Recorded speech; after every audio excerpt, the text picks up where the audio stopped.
Hey guys, welcome back to the Anime Collector. Right now, I am about to pick up Duo, and then we are going to head out to go see Dragon Ball Super Broly. What's going on? We are officially in late territory. Oh, that's not good. We're seeing it in IMAX. This is actually the first anime movie in the West to be screened on IMAX theaters, so that's kind of cool. I gotta say though, for the actual movie itself, I haven't been too hyped for it lately. Yeah. When the first promotional video came out for it, the first teaser they put out, they had completely simplified Goku's design and they were able to get this beautiful, really fluid animation out of it. And then the very next thing we saw, for the teasers and stuff, it's like, oh no, that's gone. We aren't doing that anymore. It's like, we're just going back to the old style. So I don't know what to expect, really. Then they reveal it's Broly, and I'm like, of course it's Broly. Of course it is.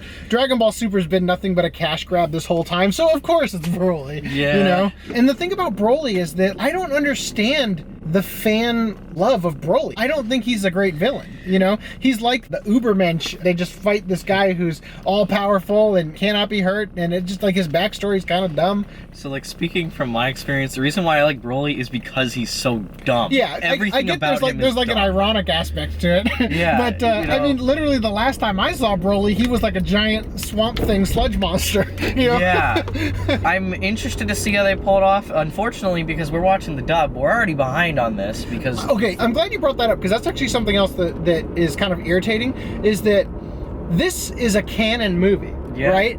And the dub for the show is not even close to fully out yet. No, we're not even in the Tournament of Power.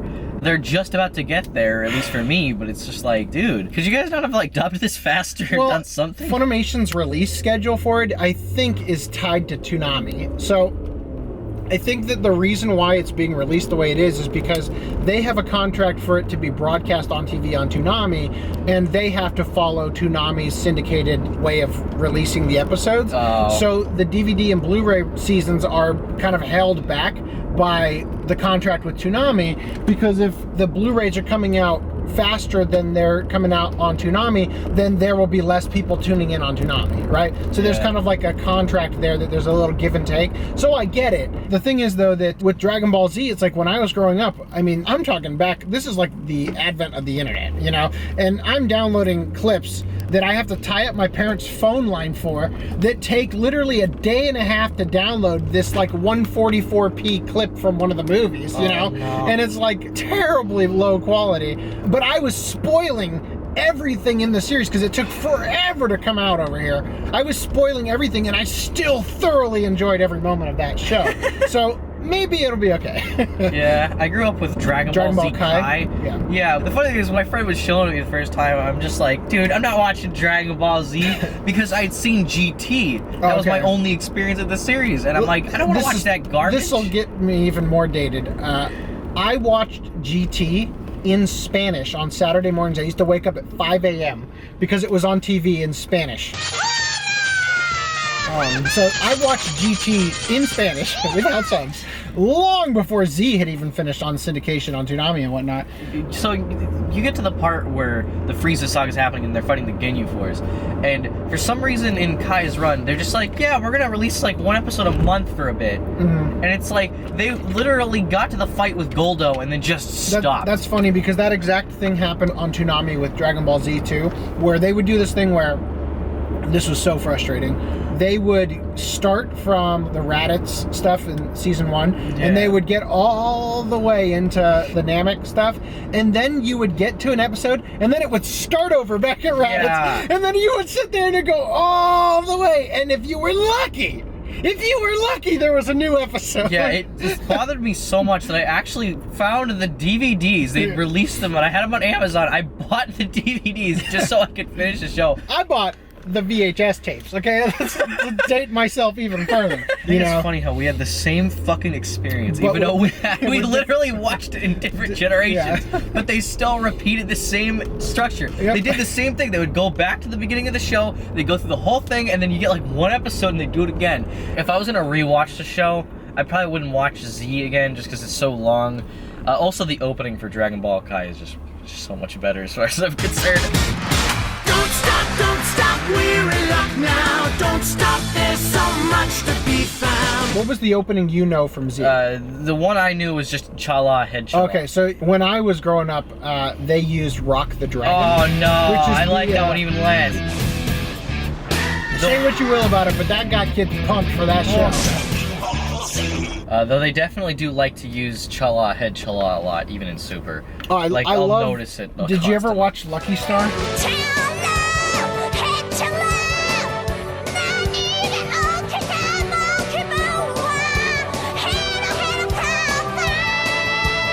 And that was so brilliant. The karaoke stuff they did. Oh my gosh, what a brilliant concept for this. Hey, that kid's wearing a Dragon Ball Z Broly shirt. Anyway. I do what needs to be done. What do you expect from a true freak?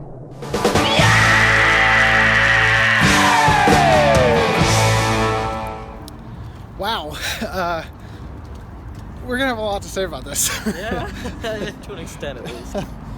So first of all, there will be spoilers in this, but literally everything that is a spoiler, you already guessed by watching the trailers. Like there's literally nothing interesting. But I think we should start by discussing, I want to separate the experience of the movie from the experience of IMAX, right? Yeah. Now, the one thing I want to say real quick is that the line art was dirty. Yeah. And that's a good thing, okay? Now, when I did a first impressions for Lupin, the Italian game, I mentioned how blown away I was by the line art and that. It looked incredible with the varying width and stuff. This had a different effect to it that was kind of nice to see, but holy shit, did it look awful on IMAX. Yeah, oh my that's my God, problem. was that awful. When you were saying it was good, I'm like, maybe we were watching different things because the whole time I'm just like, ugh, I could see the freaking little bumps and stuff like that in the line. It looked like when in Photoshop there are ways to remove backgrounds from things that looks really good. And then there's the way where you just hit the paint bucket tool, you know? Yeah. And it looks freaking jagged and awful. I was blown away how bad this looked on IMAX. Yeah, so you ever watch something at like a lower resolution and then it gets blown up to a bigger screen that it shouldn't be on? That's almost what it felt like with the way they made the lines. So bad. It's like it wasn't pixels, no, but it looked like it was. Okay, at first I'm like, this is like bizarre. And I was kind of digging it because it's like, at least I'm not seeing crisp, clean, super sterile, you know? It looked almost like it was drawn with a pencil. I would have preferred that. Then when they're all talking on that like private island, you know, all of a sudden I'm looking at their mouths and I'm like, they're pixelated. I'm literally seeing the pixels. It looked so bad. And in terms of the actual movie itself, like I said, there's no spoilers to be had because you already saw everything in the trailer. Like, you know that Gogeta's gonna be canonized or whatever. You know that Broly's in it. What else is there? So we've discussed IMAX, and I suspect that a lot of the problems I'm about to go into were probably an issue on the normal theater screen too. If it's what I think you're talking about. We had discussed in the My Hero Academia one how it's like, oh, Deku has no face at all, right? And it's like, wow, this was so much more in this. And there was even shots where, like, you know how Goku has the patch that has the symbol on it? Yeah. Yeah, so let's just not draw the symbol for this scene where it's large enough that it should have the symbol, and he's not moving either. So draw the damn symbol, you know? Yeah, I noticed that, although I'm gonna actually argue something that bothered me way more was in the middle of fluidly animated fight scenes, they just jump into like, oh, there's CG now, and it was so obvious. It was horrible CG. Oh, that was so awful. And like, they would jump between them every 30 seconds, and it was just like, the reason that was so awful is because the video games have made the CG so well that the CG they're using in the movies, it just feels like I've entered the cutscene for the game, and I'm like, are you kidding me? Like, this is so bad. It looked like it was literally taken from Dragon Ball FighterZ. It's the exact same style and everything. They did a lot of shit in this that was like, oh, that would be impressive if I hadn't seen that in the previous couple movies. Like when Broly got hit into the mountain and it just created this huge crater on the side of it. Yeah. We saw that before. Yeah, although I'm gonna admit I did like it when they went into the fucking magma chamber and they're in the lava. They did that in the second Broly movie. They basically did that in Battle of Gods. I know, but it was still neat looking. So the thing is that we talked about this. This is so bizarre how similar the experience of watching this was to My Hero Academia. My Hero Academia was way better than this. Yeah. Way better. I guess I'm gonna say I still enjoyed it.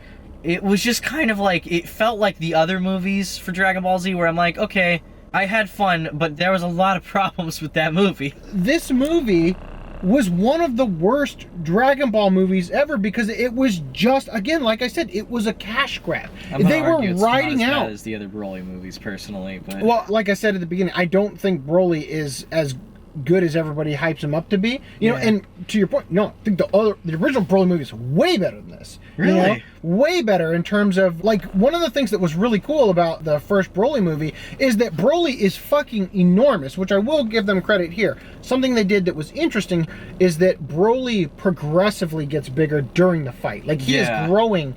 Each shot, he's bigger and bigger and bigger. That was an interesting idea. But what I'm saying is that in the original fight, this enormous motherfucker is fighting Goku and Piccolo, and he's dodging their moves. Like, he's just standing there, like, moving around. He's huge, right? Yeah. And he's dodging all their moves. Like, that was way cooler back in the day. The reason why I like this one better than the original Broly films is because Broly's backstory is so stupid and ridiculous that it's hard for me to take it seriously. Like, this wasn't the most brilliant way to write it, but it was like, okay, this is at least a step up from Goku crying that made him, you know, angry. It's like, you know, this is like, okay. I said, I can't even, my head is spinning with all the thoughts going on right now. So real quick, as I said, Dragon Ball Super is a cash grab. Okay? Oh yeah. They have had years and years of fandom development, online discussions, things to pull from. They brought Future Trunks back, which I enjoy. I think Future Trunks is a great character. By the way, tangent, why the fuck does Future Trunks have blue hair in Super? I don't But anyway, the thing is that they have all this, you could say, market research or whatever of what fans want, and it's like, it's pandering in a way that is annoying, where it's like, okay, well, people love Bardock, let's make sure there's an extended Bardock sequence in here. Oh, and we're gonna retcon the Broly backstory, and now we're just gonna give Goku Superman's backstory, right? Which, come on.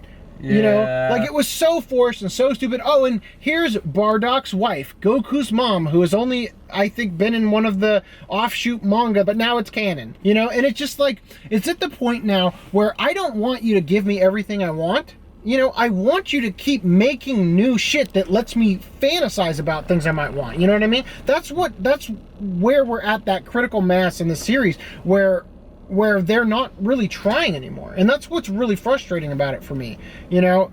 So there's a lot of problems with it. I thought that the backstory switch up was like, Broly's might have been a little better, I kind of guess, but Goku's was just awful. Of him being, it was literally the Superman backstory, you know? And then freaking Raditz and Vegeta, that was really weird. They sounded like men and they were kids, and I'm like, okay, could you not have, like, lightened the voices up a little bit? It's a good thing we decided to ignore Frieza's order to head home. Now I'll never get to be King Vegeta.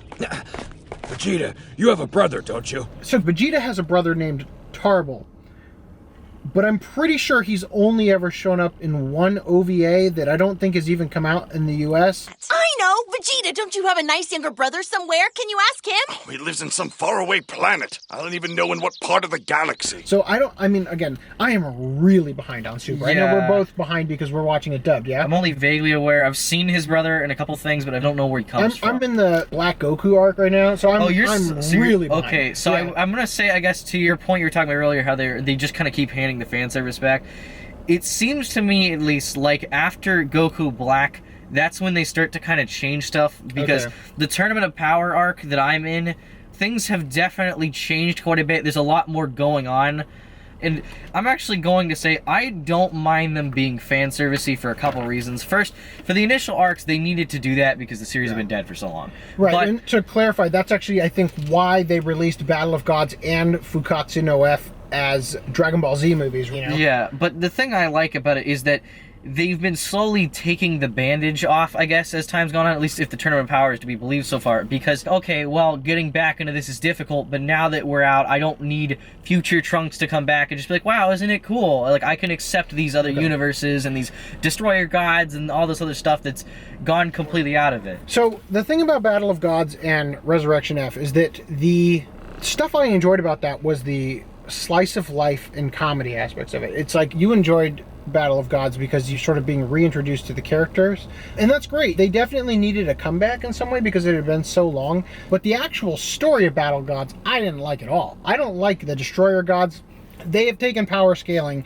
They have taken the problem and just made it a million times worse with the Super Saiyan God thing. And it was just like, oh, but there's also Pan who's like in my belly, so maybe we could use her. And then it's like, it was just so dumb. And then, like I said, they have replaced what was great about the old Dragon Ball fight scenes with the camera movement, you know? And in My Hero Academia, at least they were drawing it, and it wasn't CGI. So I'm gonna disagree with you, actually. First, I like the whole, oh, the baby's the other Saiyan. That was kind of a neat twist, but I like the whole Super Saiyan God element because the whole time, one of my favorite aspects of Dragon Ball Z is they kept pushing the envelope. They would just get another form and things would get way crazier and bigger. And so when we got to GT and it's like, oh, he's a kid again. And then, oh, here's Super Saiyan 4, the monkey thing. And it's literally, well, first of all, I'm going to always defend Super Saiyan 4. I think it's a much better transformation than Super Saiyan God. But to me, it changed the design of the characters too much. I know, it's too glam rock for a lot of people. But and to me, Super Saiyan God, I'm like, okay, so there is more they can push past. They're not just going to go straight to Super Saiyan 4 and then 5 and then make the numbers useless. In the final episode of Dragon Ball Z, we learned that little itty-bitty baby Pan has flown around the Earth 5 times in a second or some shit like that. And it's like, okay, you guys are just, you're not even trying anymore. You know, it's like literally Earth. First of all, can we just address the fact that global warming's been caused by Saiyans this whole time? Yeah, they fucking melted the ice caps. I'm like, that is going to have global repercussions. Also, my favorite thing is Bulma's like, oh, well, we're on a deserted island and this won't cause any problems. And it's like, oh yeah, all those fish, you know, they're really thrilled about this right now. Well, I guarantee but they were on, There's no way they didn't kill some animals and shit like that. But let's just address the fact that the follow-up movie to Dragon Ball Super Broly is going to be called Dragon Ball Super Bulma and Vegeta's Divorce. Like, fucking hell. No! Oh my gosh! Oh my god! They left her there! Goku's talking to Piccolo, and he's like, yeah, I'll just use instant transmission if shit gets hairy. And then he transmits fucking Vegeta over there, and I'm like, well, you left Bulma for an hour! Yeah, she's in this, like, lava wasteland with this monster destroying everything. Frieza's there, too. Everything's going wrong, and they just leave her there. Oh, Jesus Christ, I just couldn't believe it. Dude. I just couldn't fucking believe it. Because they, of course, they have to show you both the fat and skinny Gogeta. They have to show you that. And because of the lore, that's a 30 minutes there, a 30 minutes there. Bulma's been there an hour! Yeah, she's gonna die. I don't understand what they were doing. And like the whole time too, I'm like, hey, so you guys gotta wait 30 minutes. You know, you can just instant transmission, go up and get some senzu beans right now, you know, or do something. Like anything. Although I gotta say, I fucking love that he's like, oh, hey, Frieza. Then in an hour, Frieza's getting beat to a pulp by Broly. Yeah, that was a nice twist where Frieza, they're just like, here you go, Frieza. Literally, and when they come back, I'm like, he looks like a smashed salamander against the side of that mountain. That was just like a nice way to go with it, I'm gonna admit. Because it was just like, okay, so if Broly's not just gonna sit there and wait for them, he's gonna just go for the next person up, and Frieza's right there. So it's like, that was fucking nice. By the end of it, did you not feel like there's a certain length to which an action scene can exist and still have any meaning before you start realizing you're not even paying attention anymore? Yeah, it started to stretch on a little too long after a while. I'm like, okay, guys, we've been fighting for a while. Can we just have some fun shenanigans go on for a little bit to break this up a little? Yeah, by the way, we're gonna have to address Cheelai. Yeah, Cheelai. Yeah. Okay. So, first of all, I just gotta say that this little firecracker had like the perfect voice actor for it. Hey, no one will touch me if they know I'm part of the Frieza Force. A shifty one, huh? Aw, thanks. I was blown away by the personality that they brought to her.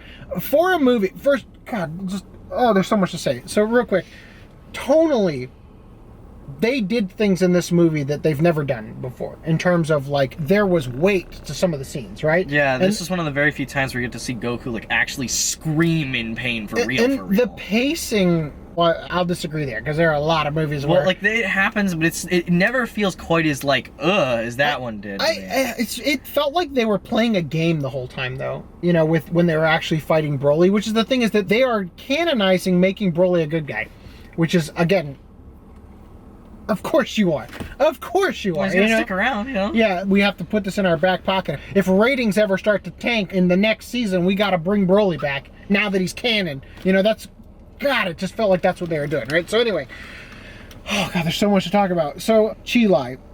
There were a lot of parts of this movie that were drawn out really effectively, right? The pacing was slow-paced, but it had weight to it. And then there were other parts of this movie where they're like, da-da-da-da-da, we're now here. You know, like when Broly and Paragus finally get saved or whatever, and then they're on Frieza's ship, and it's like, well, that got wrapped up pretty quickly, you know? It's like, oh man, Frieza's got to fight, and they got to transform. It's like, oh, never mind, okay, it's over. But to that point, Cheelai was a really likable character right away. And I will credit a lot of that to the personality given to her by the voice actor. Although I will say that by the end of it, I was getting real sick of her, because it was just like oh, he's not a bad guy. It's all his dad's fault. And all this, like, platitude bullshit. Yeah. Like, yeah, this is great that you're creating this, you know, fictional story where you can get away with things that are not actually realistic to how things would go in real life, that this damaged individual can't actually be saved overnight by you destroying the stupid machine that controls him. And first of all, why did that exist in the first place? Was it literally just so that Cheelai had a way to, like, you know, bond with Bro? Like, why did she exist? Why did he have to go to it was all just to create... Oh, it almost seemed like an excuse to create the character. Yeah. Which I forgave, because I kind of liked the character, but I did think that it was really dumb how at the end it's just like, God, just like the platitude aspect of it just took me out of the reality of the situations, you know? Yeah, also, I don't know if this is actually just me, but the camera really liked her butt a lot. On like, that constantly. one scene, I noticed it there. Going back to My Hero Academia, you happen to notice Melissa's butt a lot too. So, well, like, I guess maybe I'm prone to noticing. Yeah. But when the camera is specifically emphasizing it, like, ooh, look at that. No, they definitely were for that one particular scene. Yeah. And it was a weird scene because it was clearly just for the audience. You know? That's what threw me And the off. weird thing is that, can we be real? She's not really a voluptuous woman. Yeah, she's more closer to like a pre-teen or teenage child. I wouldn't say that. But she's a little bit more her body type was petite to a point where it resembled a child, except that she did have breasts. You know. Yeah. So anyway, I'm not going to harp on that too much. I'm just saying that it was a little bit weird. I'm not going to fault them for it. I don't think there's anything wrong with whatever they're going to do with a character that's literally a 2D drawing. Yeah. Plus, like, who are they going to do it for? Bulma? She's like 40. Yeah, that was actually, again, like, one of the things that I will really give credit to Dragon Ball Super for is the comedy, and the way they treat the situations in a ridiculous manner is gold. It's absolute gold. The scene in Dragon Ball Super, when Goku learns that Vegeta is training with Whis, is one of the funniest things in the history of the franchise. When he, like, busts through the wall. Vegeta's doing what? And he, like, busts through the wall. But in this movie, they have a bit about how Bulma was collecting the Dragon Balls to look 5 years younger. And the whole thing was that she's only going to do 5 years, because if she does 10 years, it'll be too noticeable and everybody's going to start talking about how she's getting plastic surgery, right? So she has to do it in a way that will be more believable. And then they turn that on its head when it gets to Frieza. Well, why Frieza wants the Dragon Balls? Frieza was like, I want to be 5 centimeters taller, you know, because if I go any higher than that, it'll be too noticeable and people will know. You know? That was He's like, I want to give off the impression that I'm still growing.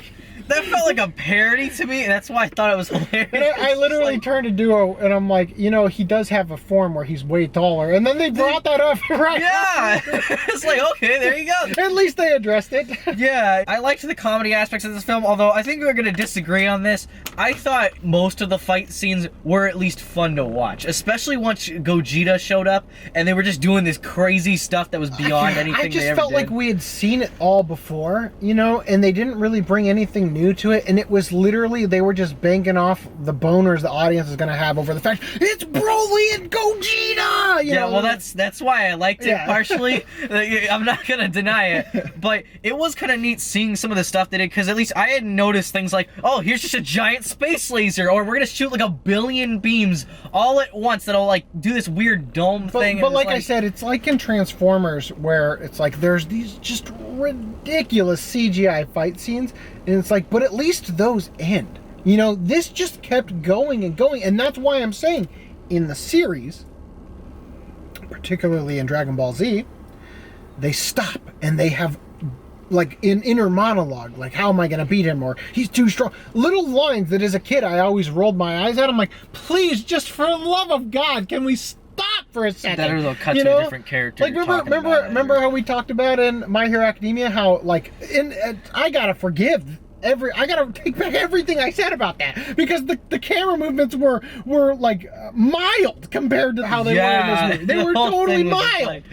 There's so much going on. It's like sensory overload, and then they like break the space-time continuum and exist in another dimension for a moment. That one I have no clue what that was about, but I did notice he used some stuff. I think at least it was Ultra Instinct, which I think comes up in the Tournament of Power. I'm gonna assume that was the part where he basically froze Broly, and then Broly basically learned the move immediately and froze Goku and then punched him in the face. That might have been it. But what I was surprised about is like freaking Vegeta. By the way, this is the very first time I've ever seen Vegeta as Super Saiyan God and not Super Saiyan Blue. Yeah. Right? I don't know if it happens in the series. Maybe it does. But the fact that you show freaking Super Saiyan God Vegeta fighting Broly, and then you show regular non-Super Saiyan God Goku, just regular old black-haired Goku, fighting Broly immediately after that, and being able to take him on at around the same level, if not even better than Super Saiyan God Vegeta, like, make up your mind. Yeah, I just can't take this constant, like, Goku is just immediately magically that much better than Vegeta every single time. It doesn't matter. Why doesn't Vegeta just hang himself? Like, it's just ridiculous. And that was one of the reasons why I actually did enjoy parts of Fukatsu no F, or Resurrection F, however you want to call it, is that Vegeta had a moment to shine, and then boom, we pull the rug out from under you. Well, you know what? Which was funny. They did it in a funny way, except for the ridiculous fucking premise of Whis turning back time that completely destroys all the freaking conflict of the rest of the series. Well, look at it this way. At least your character's gotten a time to shine. Gohan's done nothing but be a nerd for several freaking seasons. He is an intellectual who does weird poses as Great Saiyaman. I think he's got more going for him than you give him credit for. Regardless, it's like, I would like it if at least once they would show Gohan fighting on par with them, because Gohan never is. He's always like, good job, son. You tried your best. And it's like, come on, man. He was my favorite character. Now he's just like a fucking, he's a nerd. He's a loser. And it's like they're trying to do something with him in the Tournament of Power, but like they're still not doing anything with him. It's like, it's so frustrating because Goku is always the one they push. There's kind of like two types of people. There's the Vegeta family people and the Goku family people. I like the Vegeta family, and the reason why is because I don't think there's any conflict in Goku's family other than like the slapsticky, like, Goku, you come back here, don't train him, like with Chi-Chi. That's basically all there is. With Vegeta's family, it's like he's actually trying to overcome something. With Vegeta's family, we've got Trunks, who literally goes back in time to try to prevent the destruction of mankind. It's like there's all this conflict there of them actually overcoming things that I think is inspiring and I think is interesting, and it really keeps the family going. With Goku, it's just like, no, magically I'm better. My kids magically defeat Cell with my like spiritual help or whatever shit, and it's like, it's not interesting. It's just not interesting at all. I think Gohan's a little different, to be fair, because it's like, the thing is, Gohan never actually was able to overcome things until that point, and that was really through just sheer determination, which is how the show always works. Sure, there is significant character development up to that point with Gohan, with him fighting Frieza, as you well, and then even the Saiyan saga, where it's a lot of stuff. He goes from being a little whiny baby to like an actual serious fighter, and there's these points where Gohan is forced to sit down and be serious and try and fight Vegeta, who at that point is so far beyond Gohan's power, he shouldn't even be able to stand up to it. And the fear. fear. You watch the fear of Gohan as Piccolo literally sacrifices himself for the sake of Gohan. Again, there's a lot of character development there, and I can see why people like it. I'm just saying that, sure, let me redact the statement there, that Gohan does actually have stuff to overcome. There is a little bit of conflict there. I shouldn't have lumped in the whole family, but with Goku, it's particularly Goku that it's just like there's nothing there. Yeah, you know? I'll agree with you on that, and that's why it sucks, because he was always the one who got the spotlight later over Gohan. I just want one movie where a different character shines. Oh yeah, I want a movie where they don't focus on Goku, but focus on the side characters, because they have more interesting fighting styles. You know what I mean? We've seen Goku done to death, but it's like, I always thought it was kind of interesting. Piccolo's got these stretchy arms, he's got all these crazy things. And then Gohan, obviously, I just want him to do something. Yeah. You know, I know he's got a wife and kids, you know, I'm happy for him. I'm glad his life's going great, but come on, just do something. So do you want to discuss the ending? Yeah, I thought the ending was just really dumb. Like the whole, it's so sappy and like, oh, Broly's, everything's forgiven, we're all friends, everything's good, nobody, well, everybody except his dad. Nobody dies, and, you know, it's like Frieza just leaves and is like, yeah, okay, whatever. By the way, is it me, or did every single time we are reintroduced to Frieza, he's even gayer and more British? That's fair. They're also trying to make him more comedic, which I guess is fair because he seems like he's a recurring villain. He's like a butt of the jokes. Yeah. I hear he's tiny. Ever since that moment, which they actually showed in this, of him as Cyborg Frieza in the pod in the Earth's hell. Yeah.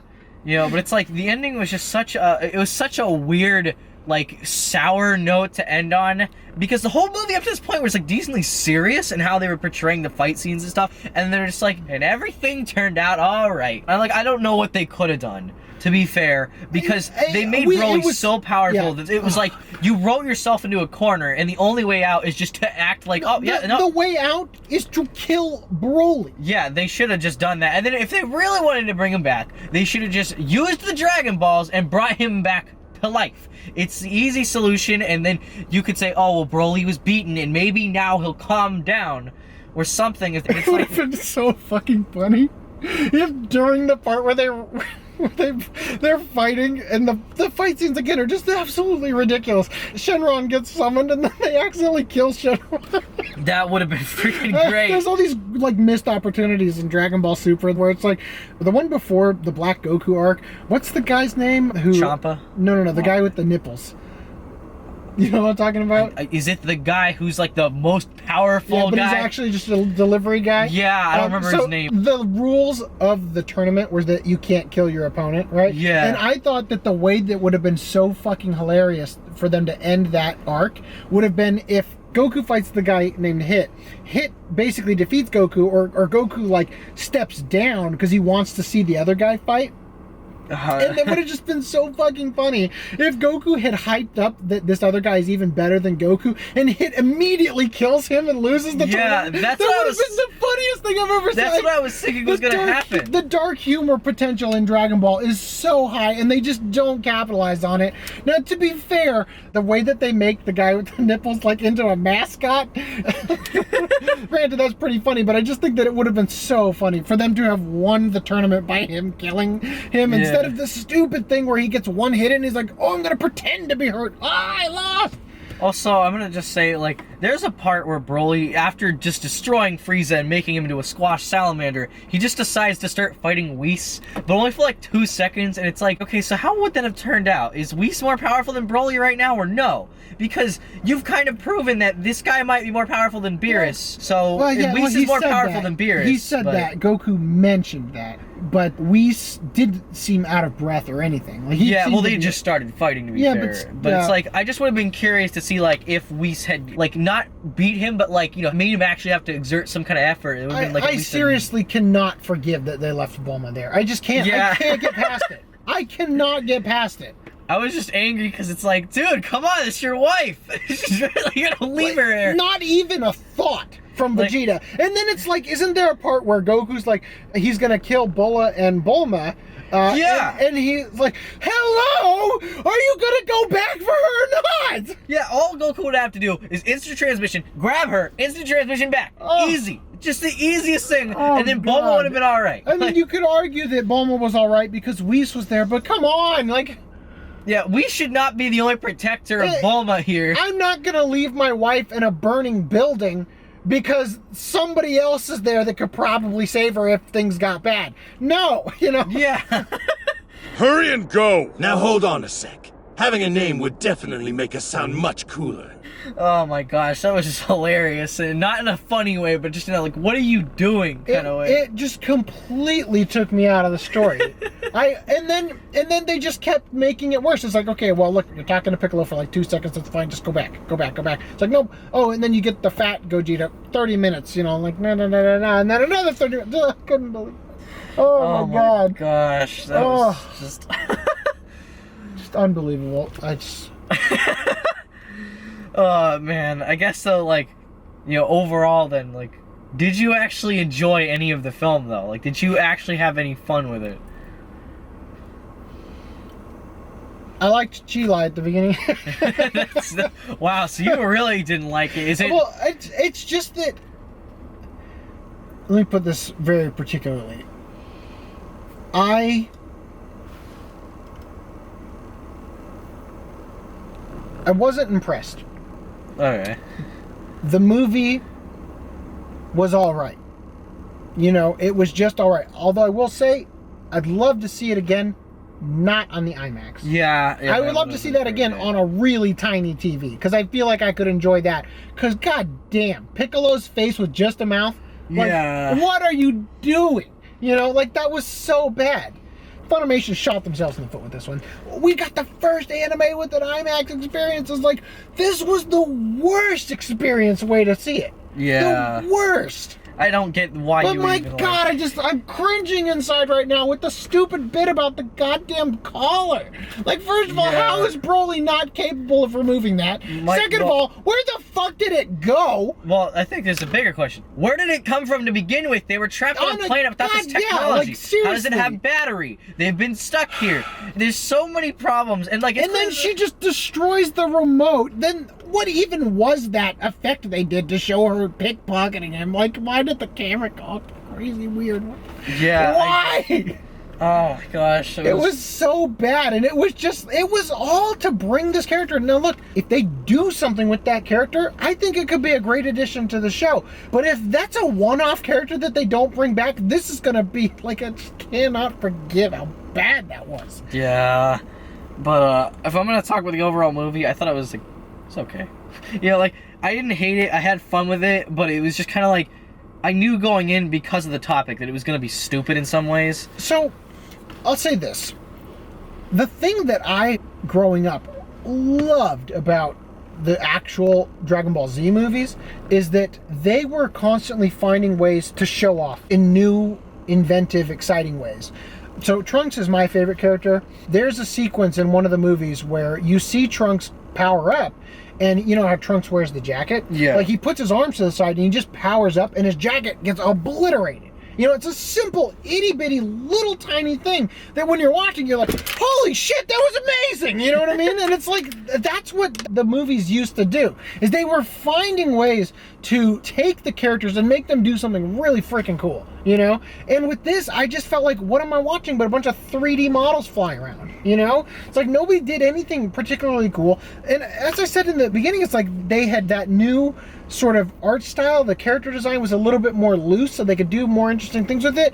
Literally, that shot comes up and it totally takes you out of the movie. Oh yeah, because it's like weird out of nowhere. It's like that they should not have started the promotional stuff for this with that shot, because it totally oversold the rest of the movie. Yeah. There were a little bit more shots that were in that sort of style, not to that degree, and the fluidity and stuff, but the look, there were a couple shots that were like that. But for the most of it, it was just the show. The dance sequence, basically, is what I called it when it happened, because they were just sitting there, moving back and forth. Goku's like jumping back and forth, and it's like, okay, well, this is some nice animation, but what the heck are they doing? Like, why is this happening? You know, but I don't know, I still enjoyed it. It was definitely one of the lesser of the movies we watched, especially compared to like Chunibyo, which I think as a movie just did more for the series. Of all the movies we had seen that were based on an actual anime series, that one took things to new heights in ways that the other ones just failed to do. Yeah. You know? And it's like, we got more of the show, which is what we want, but the stakes were a little bit higher. Like, they really progressed things beyond where the series had gone. This didn't do anything. This just like, hey, Broly's canon now, isn't that great? That's it. you know? Yeah. No, I'll say that, like, if you want to just sit down and enjoy it, first of all, do not see it in IMAX. I really hope you didn't go see it in IMAX. I bet you could really enjoy it as just a relaxed watch on your screen at home, like if you watched it on Blu-ray or something. But my God, I just can't even begin to tell you how much it took me out of the experience to see this in IMAX. Yeah, that was not the right decision. Like, literally, I'm probably going to not want to see the next anime that comes to IMAX because of how bad this experience was. I mean, it's like, I'm sitting there thinking, like, this was a mistake. You know, and I don't know if maybe when they were working on the film, because I don't think that Funimation had the opportunity to sit down at an IMAX and test screen it and see. I know they had like a premiere. I don't know if it was an IMAX. They had like a premiere in LA or whatever. But if I had seen it, I'd have been like, retcon that shit right now. This should not be viewed in IMAX. It actually cheapens the experience, you know? Yeah. So, anyway, I feel like we've really belabored the point, but the thing is that the movie itself is like, you're just watching what you paid for. You know what you went in there to see, and that's all it is. There's nothing interesting about it. Everything that happens is given away in the trailers. And Frieza, it's like, I'm just tired of seeing Frieza, honestly. Like, why is he still in it? Like, he's not raising the stakes. Yeah, I just want something new. And the thing is that, God, I haven't even finished Dragon Ball Super yet, and I'm just seeing like Hit, Jiren, all these characters look the same. Yeah. They're not interesting anymore. They're not trying anymore. Yeah, that's fair, but I don't know. I've enjoyed them at least. But I mean, I'm still going to watch the rest of the show, but I'm getting disappointed in the fact that it's just turning out to obviously be a huge cash grab. So, yeah. Look, I'll just say I really love the franchise. I hope that they can turn things around a little bit. And I know I've got a lot of very minority opinions regarding things like Super Saiyan 4, but I'm just saying, like, for me personally, I thought that the movie could have... I wished it had wowed me more than it did. It was like Transformers. It was flashy without any substance. Yeah, that's the best way to put it. That is actually the way I would describe it as well. But I guess from a personal level, if you like Dragon Ball Super and you like the Dragon Ball movies, it's like another one of those as far as I'm concerned, at least. Because a lot of those blend together. They don't really have a lot of impact.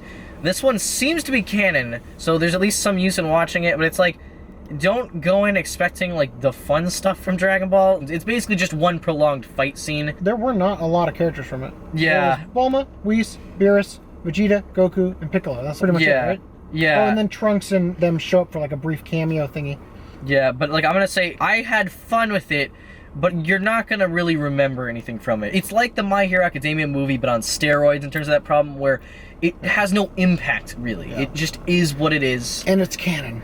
Yeah, and it's canon. And that's, like, okay. Just don't go in expecting, like, the greatest movie ever. And honestly, out of the trilogy of Revival, Battle of the Gods, and this is probably the weakest one to me. I think that they're all pretty weak, but I'm interested in what you guys have to say, because I think a lot of people are going to be blinded by the fandom. I don't know. So let me know what you thought, and we'll see you guys again, hopefully soon, for some other stuff. Nah. Hunter x Hunter is coming out at the end of this month. So anyway, thank you guys for watching, and we'll see you next time. All right, see ya.